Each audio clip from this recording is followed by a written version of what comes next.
En la economía del dragón nos vamos a concentrar en dos preguntas. Uno, ¿falsifica China las cifras económicas de exportación? Dos, y si son los menores los mensajes económicos, o sea, la data es menor de lo que está reportando, ¿eso quiere decir que son peores los indicadores económicos de la segunda economía del mundo? Salieron los datos del comercio exterior chino e indican que el superávit comercial, o sea, la exportación, superaron las importaciones, reportando un excedente de 18.800 millones de dólares, un crecimiento de 17,4% entre enero y abril. Pero los analistas dicen, esto es una exageración. Para uno de ellos, por ejemplo, Lu Ting, de Bank of America, citado en Bloomberg, dice el superávit comercial es de 6.000 millones de dólares, no más de 18.000 millones como reportaron, muy por debajo de lo que está diciendo el gobierno. Vamos con Diego Laje para ver los detalles de esta controversia. Diego, como siempre, ni hao, un gusto estar contigo. Los argumentos que están dando es que en realidad no son un poco más de 18.000 millones de dólares, sino un 50% menos. Unos dicen que es 40%, otros 60%.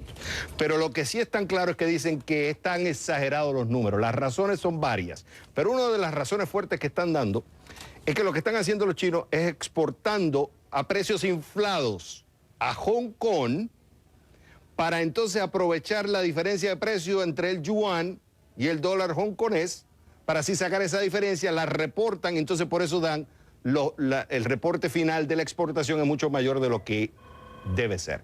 ¿Eso es cierto? Xavier, eso es cierto, en eso estamos de acuerdo y eso es una práctica que venimos observando desde hace tiempo. Nunca se puede cuantificar, justamente por eso bien estás diciendo que los analistas dicen es 4, 5, 6, 7, 8...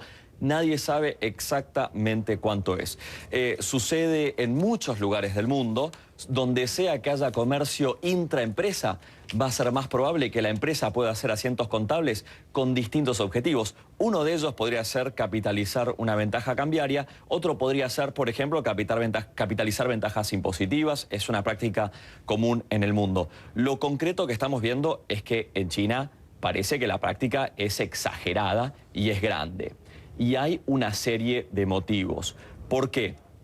Porque en el mismo momento en el que tú sabes, primero, que el renminbi se va a apreciar, vas a querer apostar al renminbi. Segundo, es muy difícil operar libremente en renminbi por el mundo, entonces ¿qué harás? Harás todas las cosas que puedes hacer internacionalmente para comprar ese renminbi. Y eso es lo que las empresas están haciendo en este momento, según este informe de Bloomberg y otros informes más de muchos otros bancos que describen muchas otras técnicas y no solo la sobrefacturación, para entrar y para salir del mercado. Y tú sabes que estuve viendo, no tan solo dicen eso, que además los chinos lo que pudieran estar haciendo es reportando que han vendido el inventario cuando no necesariamente el inventario fue recibido por la parte que lo consumió.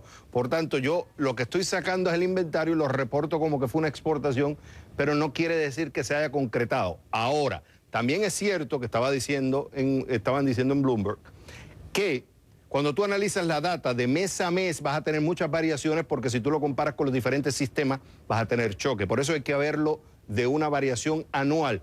Sin embargo, tomándola a nivel anual, sigue habiendo discrepancias de que los chinos están exagerando la data de exportación. Sí, aquí quiero resaltar una cosa. Por un lado tenemos actividades privadas que pueden resultar en un adulteramiento de las cifras. Eso no es una acción deliberada, es acción de agentes económicos privados, empresarios, que están haciendo sus propias operaciones y se reflejan en las estadísticas. Excelente.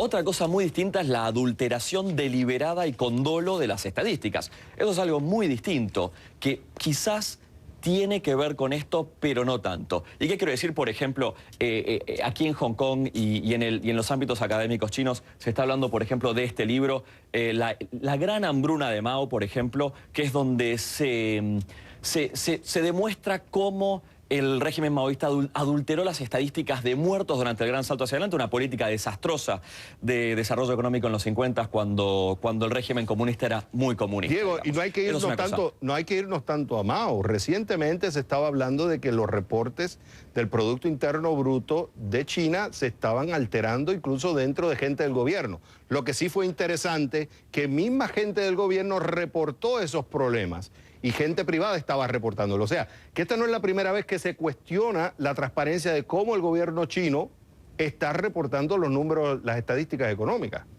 Absolutamente. Y ahí coincide con un tema que hablamos recurrentemente en la economía del dragón. ¿Por qué? Porque a los funcionarios locales los miden por la performance económica de su distrito. Entonces, simplemente te propongo este ejercicio mental.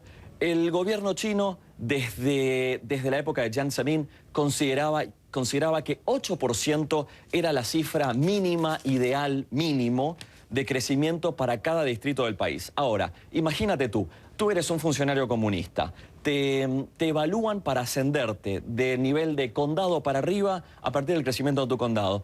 ¿Cuánto cuánto crecimiento económico va a reportar tu condado si tu carrera depende de eso? Obviamente, mínimo 8. Claro. Ahora, suma miles de condados en decenas de provincias en toda China. El agregado se convierte en una pelota de nieve, ¿correcto? Ahora, te voy a decir una cosa. Hay cuestionamientos sobre la transparencia de los números que está presentando el gobierno chino en diferentes facetas, en diferentes áreas. Pero una de las preguntas que nos estamos haciendo es diciendo, bueno, si la exportación, que representa cerca del 35% del Producto Interno Bruto de China, ¿estaría entonces con estas exageraciones afectando el crecimiento, el ritmo de crecimiento de China?